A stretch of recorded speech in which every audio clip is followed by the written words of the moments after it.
మోడీ ఖాతాలో ఉండేటివే. మీరు ఈడ అనుకోవచ్చు మేము ఈ పక్కన ఉన్నాం లేకపోతే ఆ పక్కన ఉన్నామని. అయ్యా జగన్ రెడ్డి పక్కన ఉన్నా, పెద్దలు చంద్రబాబు నాయుడు గారి పక్కన ఉన్నా, వీళ్ళిద్దరు కలిసి ఢిల్లీలో వెళ్తే మోడీ పక్కనే ముత్యాల ముగ్గులో రావు గోపాలరావు పక్కన ఇద్దరు ఉంటారు, తందానా తానా అనేటోళ్ళు. వీళ్ళిద్దరు అదే కదా ఢిల్లీకి వెళ్తే. ఢిల్లీలో వీళ్ళు ఎవరైనా మోడీని అడుగుతారా? మోడీని నిలదీస్తారా? మీ ప్రాంతం కోసం ఏమైనా తెస్తారా? మరి ఒకవేళ తెచ్చేటట్టు అయితే 5 ఏళ్ళు వారున్నారు, 5 ఏళ్ళు వీరున్నారు. పోలవరం పూర్తెందుకు కాలే, రాజధాని రాలేదెందుకు మనకు? మీరు ఒక్కసారి ఆలోచన చేయండి మిత్రులారా. వాళ్ళిద్దరూ పాలన చేసే నాయకులు కావాలనుకుంటున్నారు, వాళ్ళిద్దరూ ప్రశ్నించే గొంతులు కావాలని అనుకుంటలేరు మిత్రులారా. ఇవాళ అందుకే నేను అబద్ధాలు చెప్పదలుచుకోలే, అలవి కాని మాటలు మీకు నేను చెప్పదలుచుకోలే. వాస్తవంగా మీకు కావాల్సింది పాలకులు కాదు, మీకు కావాల్సింది ప్రశ్నించే గొంతుకలు. ఎందుకంటే ఈ ప్రాంతం సమస్యల మీద జాతీయ స్థాయిలో నిలదీసే వాళ్ళు, నిటారుగా కొట్లాడే వాళ్ళు కావాలి. వెన్నెముక లేని నాయకత్వం మీ సమస్యల్ని పరిష్కరించదు. నిటారుగా నిలబడి కొట్లాడే నాయకత్వం మీ సమస్యల్ని పరిష్కరిస్తారు. అందుకే మీరు ఒక్కసారి ఆలోచన చేయండి. 78లో మొదటిసారి వైఎస్ఆర్ గారు ఎమ్మెల్యేగా అయిన తర్వాత మొదటి రౌండ్లోనే మంత్రి అయిండు. ఎన్నిసార్లు అధికారం వచ్చినా వైఎస్ఆర్ గారికి అవకాశం రాకపోయినా ఈ 3 రంగుల జెండాను, ఈ కండువాను కప్పుకొని గాంధీ కుటుంబానికి అండగా నిలబడ్డాడు. ఎవరి దయాదాక్షిణ్యాలతో ఆయన అధికారంలోకి రాలే. ఆయన నడిచిండు. ఆయన రక్తాన్ని చెమటగా మార్చి ప్రాణహిత చేవెళ్ళ నుంచి ఇచ్చాపురం వరకు తన రక్తాన్ని దారబోసి కాంగ్రెస్ను అధికారంలోకి తెచ్చి ఆ తర్వాతనే ముఖ్యమంత్రి కుర్చీ ఎక్కిండు. మరి ఇయాల మిత్రులారా, షర్మిలమ్మ ఇక్కడేదో ఉందని అట్లా పోయి కుర్చీలో కూసుంటా అని రాలే. అన్ని ఆలోచన చేసింది, నాతో మాట్లాడింది.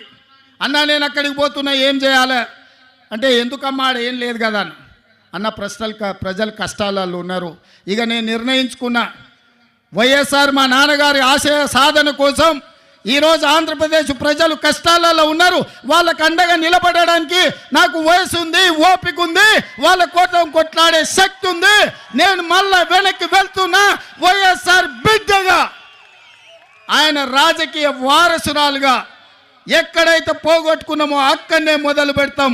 వైఎస్ఆర్ ఆశయ సాధను ఆంధ్రప్రదేశ్ గడ్డ మీద జెండా బాతుతాం. నేను కొట్లాడతా, నేను కాంగ్రెస్ పార్టీని నిలబెడతా, ఆంధ్రప్రదేశ్ హక్కులను సాధిస్తా అని వారు చెప్పినారు. వారికి తెలియదు అనుకుంటున్నారా ఈ ప్రాంతంలో ఎన్నికల్లో నెగ్గడం అంత ఆశామాసి కాదని? అచ్చోసిన ఆంబోతులాక వాళ్ళిద్దరు తలపడుతుంటే అది తెలియదని షర్మిలమ్మ రాలే. షర్మిలమ్మ ఆలోచన చేసింది, కఠోరమైన నిర్ణయం తీసుకున్నది. ఆంధ్రప్రదేశ్ ప్రజల పక్షాన నిలబడాలి, పోలవరం పూర్తి చేయాలి, అమరావతిలోనూ మీ క్యాపిటల్ సిటీని కట్టాలి, అదేవిధంగా విశాఖ ఉక్కును ఎవడో వచ్చి అప్పనంగా అమ్ముకుంటుంటే చూస్తూ ఊరుకుంటామా అని చెప్పి ఇవాళ ఇక్కడికి వచ్చింది.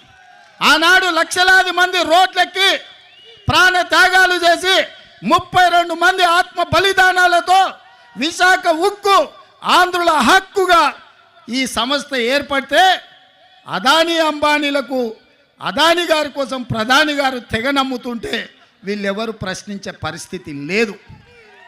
అందుకే ఈరోజు కష్టాలైనా సరే, కష్టాలైనా కన్నీళ్ళైనా మంచైనా చెడైనా మీ మధ్యలో ఉండాలి, మీకు అండగా నిలబడాలి అన్న ఆలోచనతోని ఇవాళ షర్మిలమ్మ మీకోసం కొట్లాడుతుంది.